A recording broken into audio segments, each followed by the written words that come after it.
నెలకి 50,000 నుండి 60,000 ఆదాయం రన్ టైలర్ యాప్ లో ఆర్డర్ కంప్లీట్ చేసి పేమెంట్ పొందండి. నువ్వు నాటకాలు వేస్తున్నావట, నటుడిగా మంచి పేరు తెచ్చుకున్నావట. మహానటుడు మాధవయ్య గారు కొడుకు నటుడు కావడం పెద్ద గొప్ప. ఒరే ప్రసాద్, నీ నాటకాలని నువ్వే రాసుకుంటున్నావట. అందుకు నేను చాలా గర్విస్తున్నా. నటులదే ఉందిరా, నాటకాలు రాసిన కవులు, వాళ్ళు సృష్టించిన పాత్రలు అవేరా శాశ్వతం. నటులు వస్తారు పోతారు. కాదేం మాట. కవులు ఎంత గొప్ప పాత్రలు సృష్టించినా వాటికి జీవం పోసిన మహానటులు ఎంతమంది లేరు. ఉదాహరణకు బళ్ళారి రాఘవ, స్థానం, మాధవ పెద్ద, అది నిజమే నాయన.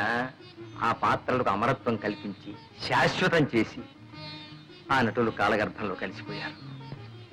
దేశం వాళ్ళను మర్చిపోయింది. అందాక ఎత్తుకురా, నా సంగతి చూడు. నేను నాటకాలు ఆడే రోజుల్లో మాధవయ్య నాటకం అంటే టిక్కెట్టే దొరికేది కాదు. జనం గిటగిటగిటగిట్లాడిపోయేవాడు.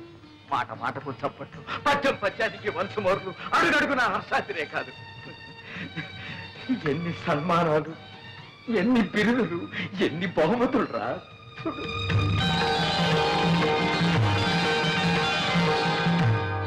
ఆనాడు నాకు వచ్చిన బహుమానాలన్నీ ఇవాళ నన్ను వెక్కిరిస్తున్నాయిరా.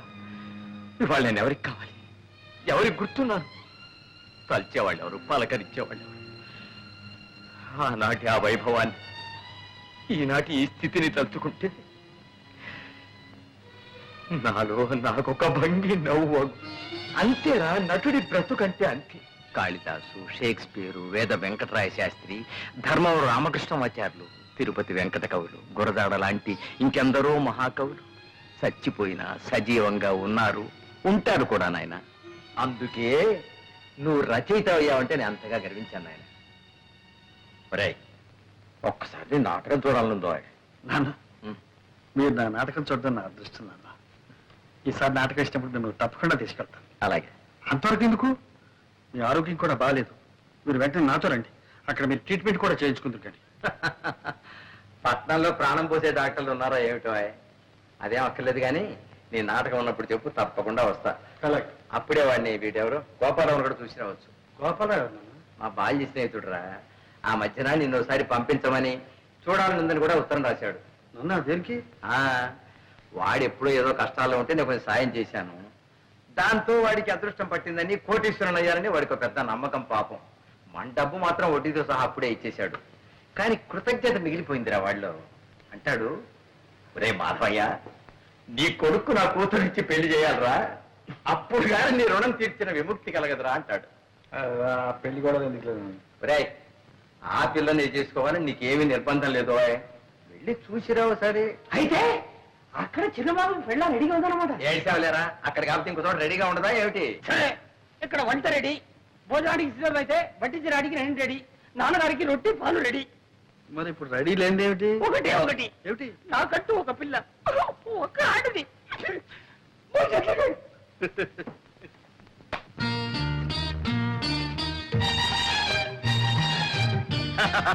రండి బాబు రండి, తమను చూసి చాలా కాలం అయింది.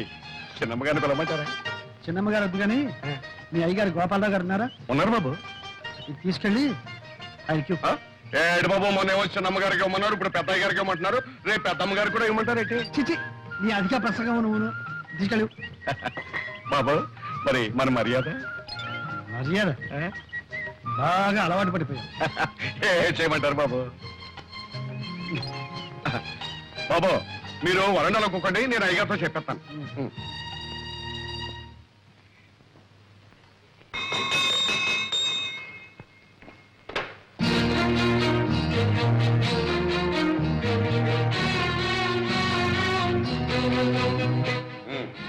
అందరూ వచ్చినట్టేనా? మీ పద్ధతి ప్రకారం అందరం వచ్చాం. Very good. అమ్మాత్రక, బయట వాకిట్లో నా కోసం ఉత్తరం కాచున్నా ఉన్నాడు, వెళ్ళి తీసుకురామ్మా. ఇది అత్యవసర సమావేశం కాదు, హాస్యరస సమావేశం. మీరంతా ఇప్పుడు ఒక మంచి నాటకం చూడబోతున్నారు. నమస్కారం. నువ్వేనా ప్రసాదివి? అవునండి. మా తోటమాలి చేత నాకు చీటీ పంపించింది కూడా నువ్వేనా? అవునండి. అలాగే 3 రోజుల ముందు మా తోటమాలికి లంచం ఇచ్చి మా అమ్మాయికి చీటీ పంపించింది కూడా నువ్వేనా? నిజం చెప్పు, నా మొహం చూసి చెప్పు. సార్ మీరు నేనేనయ్యా ఈ ఇంటి తోటమాలిని, ఈ ఇంటి యజమాని గోపాలరావుని. ఇప్పటికైనా అర్థమైందా? ఏమయ్యా మా అమ్మాయికి లవ్ లెటర్ తెస్తావా? లవ్ లెటర్ నీకెన్ని గుండెలు? అదే లేదు మమ్మీ, సరళ పిక్నిక్ రమ్మని రాసిన ఉత్తరం. అదే ఇతరులకు తేవాలి. యాండి ఉత్తరం ముక్క తెచ్చిచ్చేందుకే కొత్త ఉడికిపోతున్నారే. ఇంత మునుపు మీ అమ్మాయికి నాకు జరిగిన ఏమిటా కూతురు? ఊరుకో.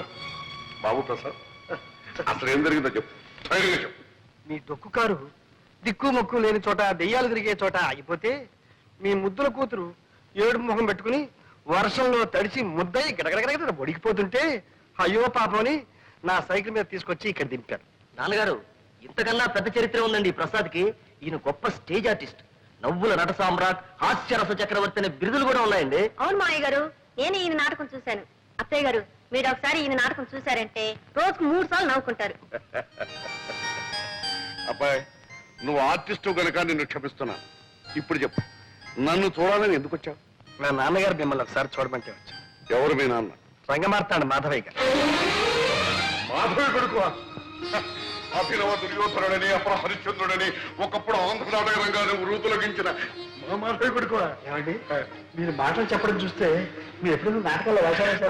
ఆయన ఏడ్చారు కానీ ఆయన ఎక్కడా నేను ఎక్కడ. ఆయన కొడుకు నువ్వు చెప్పాను. Very good, very good. ఎవరో మాధవి కొడుకు అని చెప్పానే, అబ్బాయి ఇతను.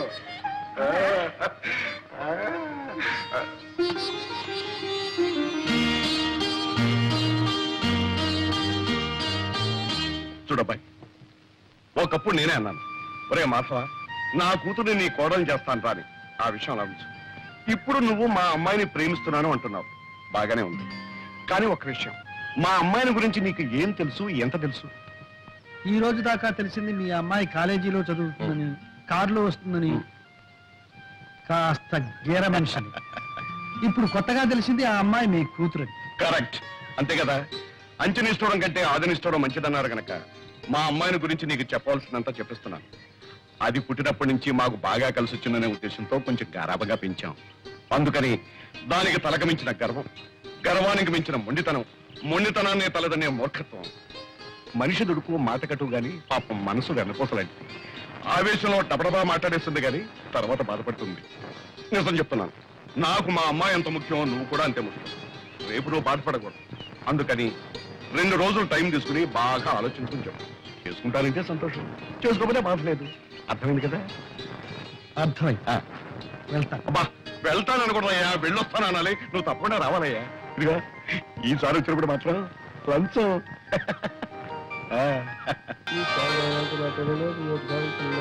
త్యాగయ్య గణసభలో ప్రసాద్కి సన్మానం రా, తప్పకుండా వెళ్ళాలి. అరే, మన ప్రసాద్ 15 సన్మానం రా. అవును, ఇవాళ నీ సన్మాన సభలో స్టేజ్ మీద చాలా మంది చాలా రకాలుగా మాట్లాడతారు. నీ ఉపన్యాసం మాత్రం ఫస్ట్ క్లాస్ గా ఉండాలి. ఓకే? అదే ఉంది లేదా. సన్మానం కంటే నాకు మా నాన్నగారు రావడం ముఖ్యం. నాన్నగారు వచ్చి నన్ను స్టేజ్ మీద చూసి ఆశీర్వదిస్తే అదే నాకు పర్వదినం. అంతకంటే నాకు ఇంకేం కావాలి. నేనే స్వయంగా వెళ్ళి మీ నాన్నగారిని తీసుకొస్తాను, సరేనా? Thank you. అమ్మా, ఇంకెంతసేపు అమ్మా కూర్చునేది? ఇంకెప్పుడు మొదలు పెడతారు? అయిపోయింది నాన్న, 5 minutes. అబ్బాబాబా, కూర్చొని విసిగెత్తిపోయింది. ఆయన వచ్చిన తర్వాత మీ విసుగు గిసుగు అంతా వదిలించేస్తాడులే. ఇంకో 5 నిమిషాలు చూస్తానమ్మా, లేకపోతే నేనే వెళ్ళి ఆడాల్సి వస్తుంది. అయ్యో అలాగేనమ్మా. గురు గురు గురు వచ్చేసారు, గురు వచ్చేసారు. నాన్నగారు వచ్చారా? కాదు గురు, మన అగ్రికల్చర్ మినిస్టర్, కల్చరల్ మినిస్టర్ ఆయన సతీమణి వచ్చేసారు. ఆడియన్స్ ఫుల్, ఎంట్రన్స్ ఫుల్, కిటికీలు ఫుల్. గురు, ఈ రోజు నాటకం అదరగొట్టాలి గురు. ఏవరా, ఈ రోజు ఎందుకో నాకు జంకుగా ఉంది. నాన్నగారు వస్తారు, ఆశీర్వదిస్తారు అన్న ఆనందంతో పాటు ఆ మహానటుడు ముందు నటించాలంటే ఎందుకో భయంగా ఉంది. అదేం పెట్టుకో గురు, జమాయించేసే. నాన్నగారు నీ నటన చూసి, నీకు జరగబోయే సన్మానాన్ని చూసి ఉబ్బి తబ్బిబ్బై వస్తాను గురు. ఏ మధు, నాన్నగారు వచ్చారా? ఎరా ఎరా రాలేదా? సారీ ప్రసాద్, ఏమిట్రా, ఏమైంది? మీ నాన్నగారికి లేరు.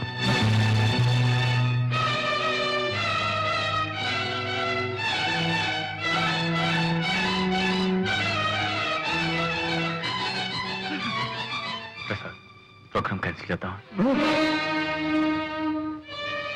లేదు లేదు, కళాకారుడు తాను కాలిపోతున్నా నలుగురికి కాంతినివ్వాలి, ఆనందాన్ని ఇవ్వాలి. అదే నాన్నగారి ఆశయం కూడా. నాన్నగారి ఆత్మ శాంతించాలంటే ఈ ప్రదర్శన జరిగి తీరాలి. ఆయన ఎక్కడున్నా సరే నన్ను ఆశీర్వదిస్తాను, నన్ను ఆశీర్వదిస్తాను.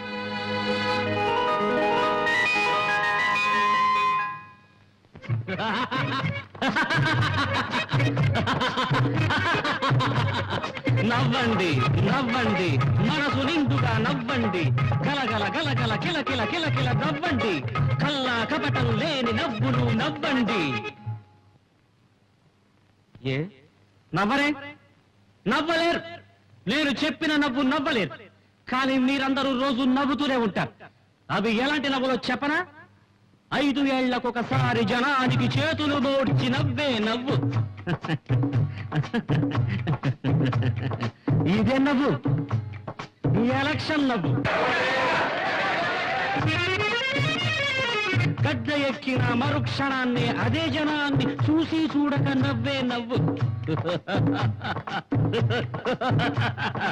ఇదే నవ్వు, ఈ అధికారం నవ్వు. నవ్వండి నవ్వండి, మనసు నిండుగా నవ్వండి. అడిగిన వాడికి లేదనకుండా ఇచ్చే దాతను పొగిడే నవ్వు. ఇదే నవ్వు, కాకా నవ్వు. ఇచ్చి ఇచ్చి ఆ దాత దివాళా తీసినప్పుడు నవ్వే నవ్వు. ఇదే నవ్వు, కాకుల నవ్వు. నవ్వండి నవ్వండి, మనసు నిండుగా నవ్వండి. పళ్ళి గిలిస్తూ దవడ పళ్ళను రాలగొట్టుకుని నవ్వే నవ్వు. ఇదే నవ్వు, రోడ్ సైడ్ రోమియో నవ్వు. ఒంటరిగా తానొకడే ఉంటూ తనలో తానే నవ్వుకునే నవ్వు.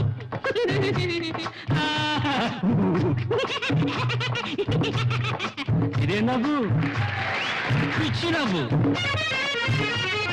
నవ్వండి నవ్వండి, మనసు నిండుగా నవ్వండి. కడుపు నిండుగా పండెడు దుఃఖం, కళ్ళ నిండుగా కడివెడు నీళ్లు దాచుకొని మింగుకొని నవ్వే నవ్వు.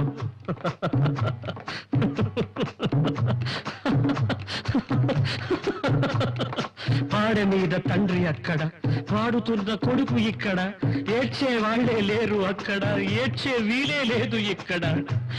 ఈ నడుమన నవ్వే నవ్వు, నటునికి తప్పని నవ్వు, నాటక రంగం నవ్వు, జీవన నాటక రంగం నవ్వు.